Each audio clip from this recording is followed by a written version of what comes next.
Alcatraz. Why the rock broke even the toughest minds. The rock that broke men.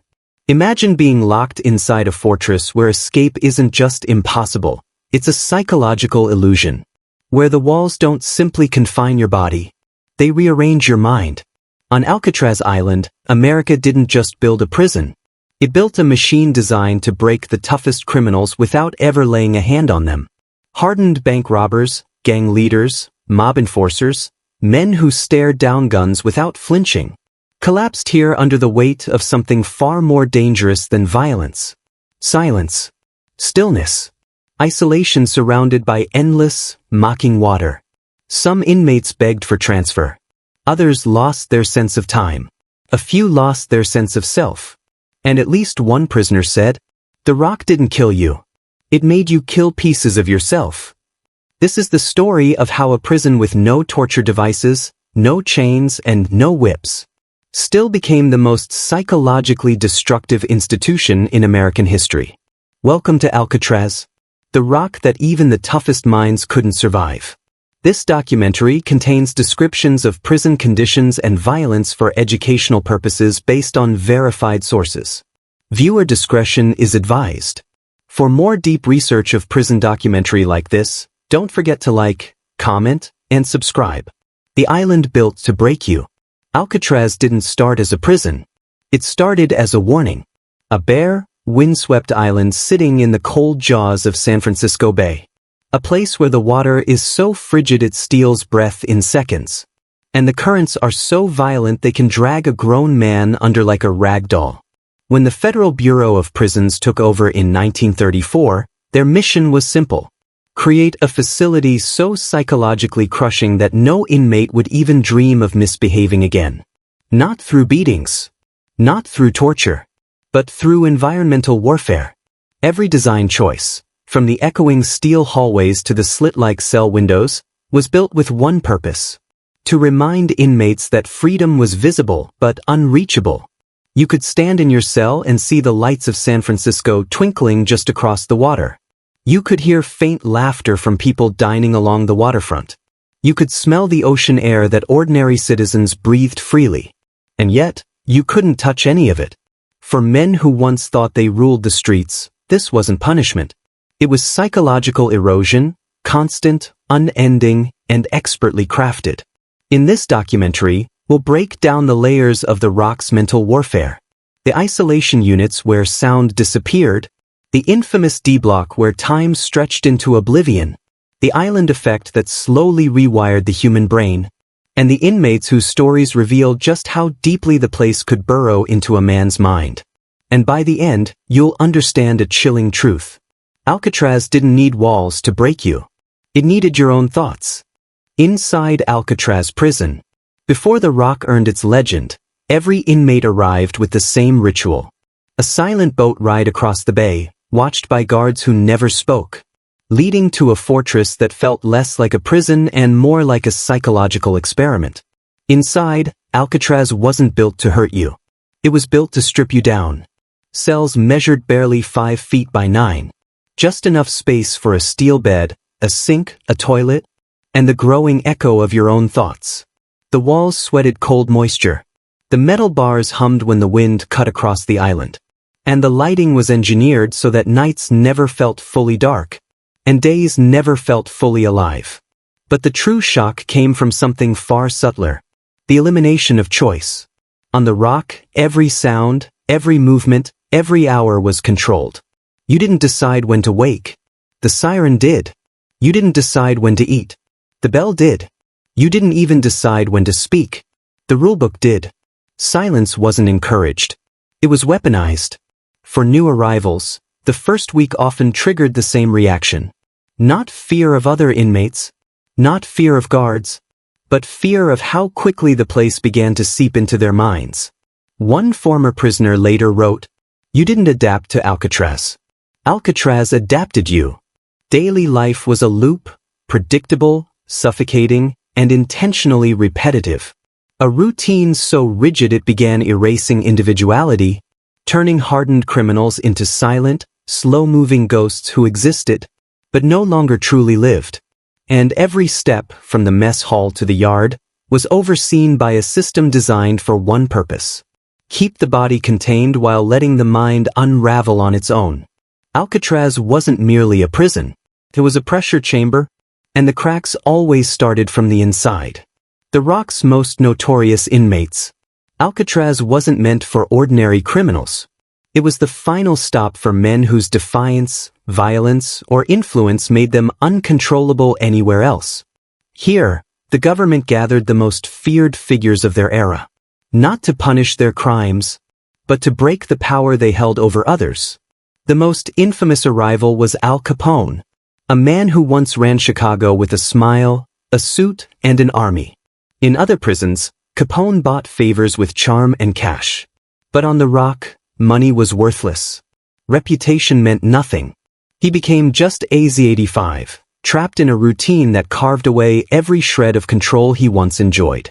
Capone, accustomed to giving orders, found himself polishing floors, scrubbing laundry, and obeying guards who didn't flinch at his name. What gnawed at him wasn't the work, but the silence, the isolation, the realization that for the first time in his life, he had no influence over anything or anyone. Another inmate, Henri Young, arrived with a reputation for violence so extreme that other prisons refused to house him. But on Alcatraz, even he observed the unspoken rule: the prison breaks the mind before the man breaks the prison. Then there was Robert Stroud, the Birdman of Alcatraz. A brilliant, unstable inmate whose intelligence made him dangerous. On the Rock, he lost the birds, the research, the books. Everything that once kept his mind anchored. Left alone in silence, Stroud reportedly withdrew deeper into his own head, slowly unraveling under the weight of forced emptiness. And yet, despite these household names, some of the most chilling stories came from men history barely remembers.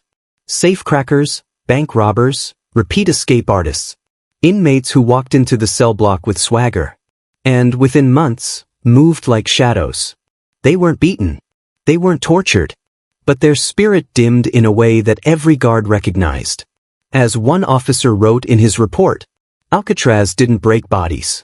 It broke confidence. It broke certainty. It broke the belief that you were still the same person who walked in. In this place, even legends learned humility.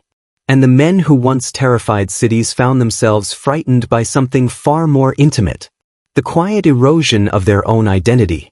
Psychology of island isolation. Long before psychologists formally defined it, Alcatraz perfected a phenomenon now known as the island effect.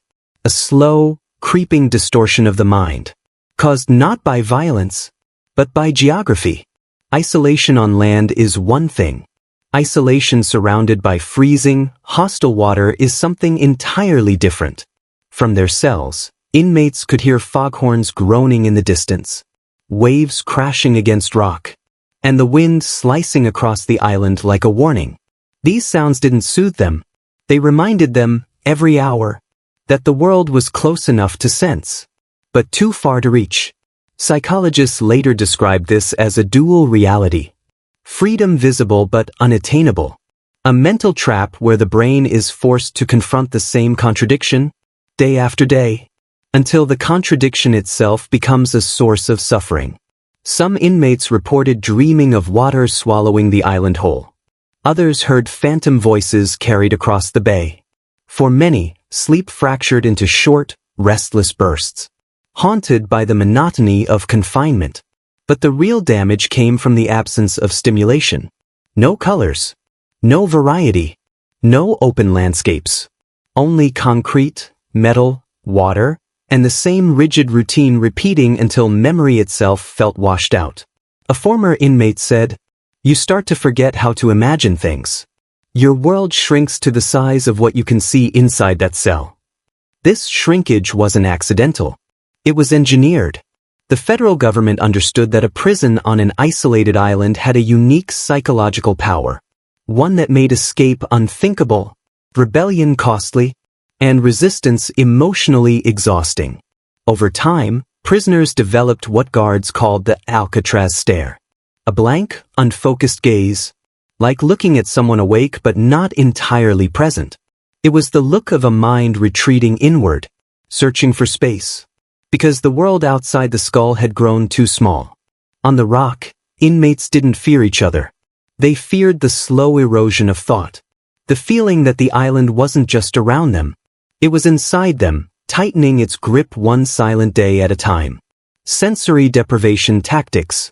If the island itself weakened the mind, Alcatraz's interior delivered the final blow. Nowhere was this more evident than in its most feared location, D Block. D Block wasn't just a disciplinary wing. It was a psychological crucible, a place where the prison tested a man's ability to keep his identity intact when every external anchor was stripped away. Inside D Block, inmates were allowed minimal interaction, minimal sound, minimal movement. Every rule was designed to empty the senses, until all that remained was the noise of a man's own mind. But the most infamous punishment cell was the hole, a concrete box with no light, no clock, no window, and no sense of time. Here, sight blurred into darkness. Hearing shrank to the scraping of boots outside the door. Touch became a reminder of cold stone and nothing else. And thoughts, once loud, once sharp, began to circle on themselves like trapped birds. A guard once described it bluntly. You don't put a man in the hole to punish his body. You put him there to see if his mind will hold. Most prisoners lasted only a few days before begging to leave. Some emerged disoriented, struggling to remember how long they'd been inside. Others walked out with trembling hands, instinctively shielding their eyes from the hallway light, even though it wasn't bright. But the most haunting effects were internal. Men reported their thoughts echoing like voices. Some said time felt melted, stretching or collapsing without warning. A few admitted that, for a moment, they forgot their own names. One inmate later wrote, "The hole wasn't a room. It was a mirror. It showed you the parts of yourself you never wanted to meet."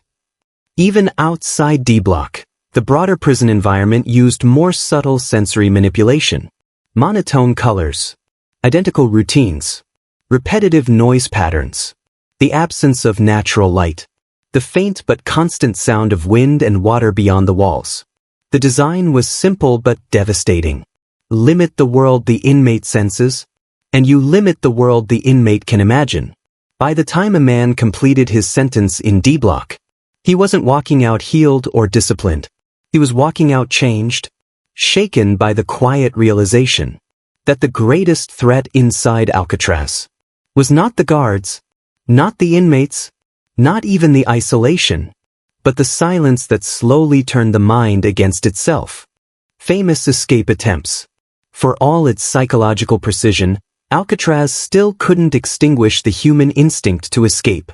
Over nearly 3 decades, dozens of inmates tried, some for fame, some for freedom, some for sheer defiance. Few succeeded. Many paid the ultimate price.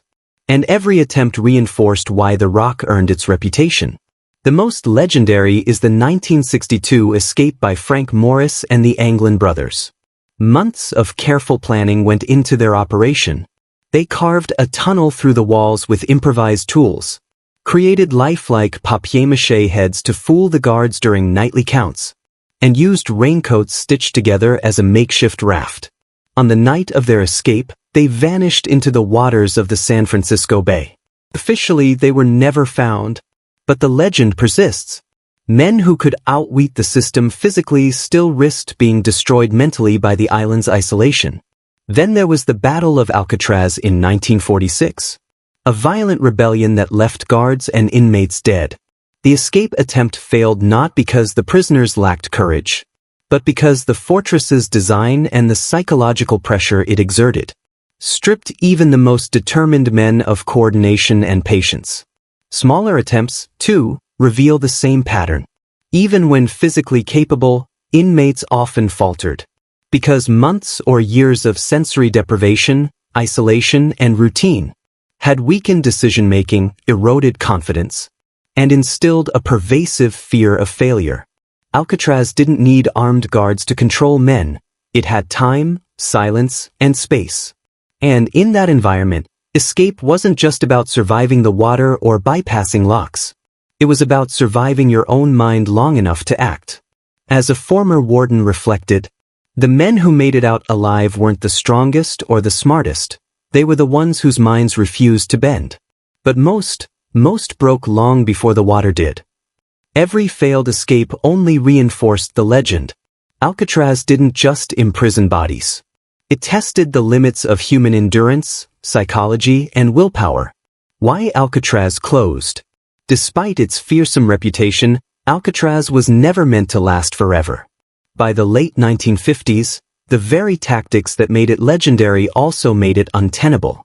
The island was expensive. Every meal, every guard, every shipment of supplies had to cross treacherous waters. Maintenance costs soared as the concrete and steel of the fortress began to decay under relentless salt, wind, and fog. But there was a deeper, more ironic reason for its closure. The psychological experiment had run its course. Prisoners were no longer unbreakable. They were broken, or at least deeply scarred. The extreme isolation and sensory deprivation that had once been considered revolutionary were now criticized as cruel, unnecessary, and counterproductive. By 1963, the Bureau of Prisons made the decision. Alcatraz would close its doors. In the end, the Rock wasn't overrun by escapes or riots. It was retired because its cost, financial, human, and ethical, was too high. It left behind a haunting legacy, a catalog of men forever changed, a blueprint of psychological pressure that still influences maximum security prisons today, and a cultural myth that even decades later grips our imagination. As visitors walk the island now, seeing the cells, the bars, the echoing corridors, it's easy to imagine the silence, the cold, the endless isolation, and to feel the subtle, terrifying truth. Alcatraz didn't need violence to terrify. It used mind, environment, and will to create a prison that could break the toughest criminals.